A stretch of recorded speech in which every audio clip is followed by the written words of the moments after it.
Hello, Serge here from the back porch. Clipboard, we have a question, and this one comes from Paul Marrier. And he says, Serge, I have been trying the limited turn 3/4 swing for about a year now, but I keep getting an outside to in swing, cutting across the ball and slicing. Not sure how to correct it. Need help. Well, he got a response from T. Medley, who said, Paul, my advice would be to focus on the initiation of the downswing, the FUS, forward upswing aspect of the swing. The key to proper inside approach to the ball is in a properly executed bump. That's where we start the forward upswing with the lateral left shift of a flex left knee and hip, which means I drive, and after I've turned, the bump goes towards the target. The lower body runs away, the upper body stays behind, actually tilts backwards, secondary spine angle tilt, as Dr. Armstrong calls it. And that's what allows that inside approach that T. Medley was talking about. Now, done properly, that means we're talking about timing here. The lower body starts the downswing, not the upper. Okay? I'll add some more things to this when I get done with what T. Medley said. When done correctly, a club will not be swung outward from the top, but will drop into the correct slot for an inside approach. That's because, as I said, the timing, the lower starting it, not the upper. Let gravity initiate the forward upswing after getting the club into a correct top of your backswing point. And he said, here are several lessons which could help. So he listed 1, 2, 3, 4, 5, 6, 7 lessons, such that daily lessons that Paul could go back and check out to get some of the concepts that were talked about here. Again, let's go back to, I want to go back to the basic concept of the surge swing, which says the setup determines the motion. So for Paul, I'm going to give you some things that you need to check on your setup. First one would be that your alignment is correct. You could be aimed to the left, aiming up a lot to the left, and so when you swing, you're coming down this way, and you have to hold on and slice the ball to the target. The biggest cause of over the top comes usually from a closed stance, whether it be the feet are closed and the shoulders are square, or the shoulders are open. But either way, because if you were trying to bump, once you did it, you'd be bumping way too far out to the right, so the club has to come over the top to swing back to the aiming line, because the only way the ball could be struck and hit solidly or struck period and hit towards the target is that the club has to approach the ball on the aiming line, strike it on the line and be square, and leave on the line accelerating and hit it solid in the sweet spot for an optimum shot. So if you really swung out there, the club would be swung, the ball would be hit straight to the right, so you have to come over the top to try to, so to speak, pull it back to the target. So alignment is critical there, and there's all these variables of alignment. I see many people might be lined up straight and their shoulders are open, so when they turn, they actually don't get enough turn, and when they start coming down, they're swinging outside to in, and if the face is square to open at impact, the ball's going to start at the target and slice to the right, or start right and slice even more. So the setup can cause a lot. Another big issue would be from again, if you're open, or I've seen people with square and they have the back arm too high. That makes the club go out, or in many cases it starts away out, and then as you go up, when the back arm is on top of the forward arm, it can't keep going up, so it has to be changed, and so you have to flip it. Once it flips, it gets deep, and then it comes over the top. As we know, the back arm is supposed to be what we call the master setup position, which is supposed to be a little bit lower than the right arm, so they come back together and they can lift up together, which keeps the club vertical. So that's a big thing. We see this all the time in the golf schools, that even if people get relatively square, it's up, and normally if your back arm is up, your shoulders will be left of your toes, which will add to the outside in. So here we are on setup.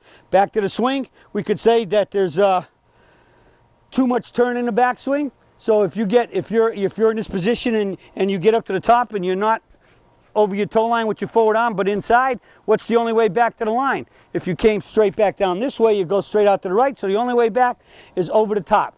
And so that's where our surgism comes in, and I'll do it from this way. If I'm supposed to be here and I turn too much in here, what's the only way back to the aiming line? Over the top. And so that's the surgism that we say, golf is like life. What goes around comes around. So what goes around means if you get inside of your toe line, you're going around your body deep in the sacred barrel ground. You have to get out to get back to the toe line. So that's another one we see many, many times. Golfers that I see in private lessons as well as at the golf schools, and we've heard it from a number of our other certified instructors, that many of you come to the lessons and you think that you're really making a 3/4 turn 3/4 backswing with a limited turn, and in fact you are still deep in the sacred burial ground. So if you're thinking that you're making less turn, you probably are, but it's still too much in terms of the forward arm only over the toe line. We also have the fact that another thing that can cause it is just getting to parallel, and especially if you're laid off, like we see a lot of people now, the club's heavy. So parallel and heavy, either or both, you have to pull the club back up to get the club up before it comes down. That's why 3/4 is the only way to swing, because if you swing to parallel, you go back, you go up to parallel, so you have an up, a down, then it has to come back up before it comes down. As compared to 3/4, it's just straight up, it comes straight down. So that fact that you have to pull the club up, because whether it's just parallel or laid off, most cases, most of us are not strong enough to just pull up with our arms, keeping the body still. We have to do what? We have to use the strength and the leverage of the upper body to help pull the club back up. And if you're pulling the club back up, I guarantee you, the pulling is turning your body open and throwing the club out. And so there's another major cause of it. So that's again why 3/4 is important as compared to parallel, and that's why vertical is important as compared to being laid off where the club's heavy. So you have to pull even harder to get it off if you're laid off. So those two aspects really come into it. And then again, what that creates is that if you're having to stop by pulling up first, your timing sequence is off, that the upper body is starting the downswing or the forward upswing rather than the lower body. And then again, even if you were swinging correctly and in a correct position over the toe line and everything else, you can still start with your upper body. That we found from the concept of, I finally determined over years of looking at it, the concept of hitting down on the ball tends to trigger the shoulders to move first, which is out of sequence. And if the shoulders move first, you're going out and over. So Paul really hit you with a lot of things today. You asked for some help, and so we always start with setup. We always go back first and foremost to looking at setup, because the setup determines the motion.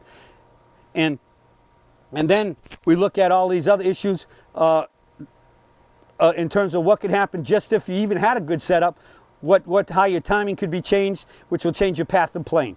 So hopefully this really gives you a lot of good answers here to check out, and you can either look at yourself in a window or mirror and check out what your alignment is, and walk in, put your club down, check where your toes are relative to your aiming line, and then after that, check your shoulders, and you see if your crisscross, as I call it, feet might be right and shoulders here, or feet square and the shoulders still left, or the shoulders could even be close.